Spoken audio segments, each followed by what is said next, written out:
শীতের আমেজ যতই শেষ হয়ে আসছে ততই পর্যটন শহর কক্সবাজারে বাড়ছে পর্যটকের ভিড়। বিশেষ করে সাপ্তাহিক ছুটির দিনে সেই ভিড় বেড়ে যাচ্ছে কয়েক গুণে। তাই তো সকাল থেকে সৈকতের সুগন্ধা, লাবণী ও কলাতলি পয়েন্টে পর্যটকের উপচে পড়া ভিড়। শীতল পানিতে গা ভাসানোর পাশাপাশি নানান উল্লাসে অবসর বিনোদনে কাটছে তাদের প্রতিটি মুহূর্ত। সন্তানদের নিয়ে তাদের আসলে অফ ডে খুবই কম, তো যাই হোক আমরা 2-3 দিনের জন্য এখানে আসলাম।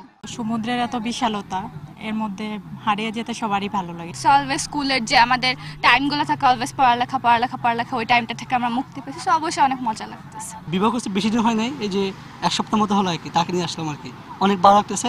তবে ছুটির দিনগুলোতে বাড়তি আনন্দ দেওয়ার জন্য সৈকতে ওপেন কনসার্ট, কার্নিভাল সহ নানা আয়োজনের দাবি জানালেন আগত পর্যটকরা। এক্সট্রা কোনো ইভেন্ট থাকলে ভালো হতো, লাইক ঘুড়ি উৎসব, কনসার্ট, বিভিন্ন রকম আয়োজন থাকতো। এখন ওই জিনিসগুলো এখন এখানে দেখা যায় না।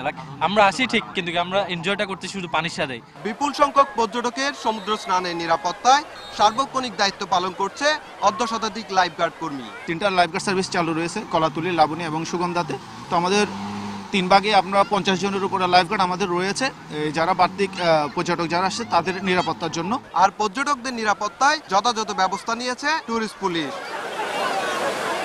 যানজট কিংবা অন্য কোনো কারণে পর্যটকদের যাতে ভোগান্তি পোহাতে না হয় সেদিকেও নজর রাখছেন তারা।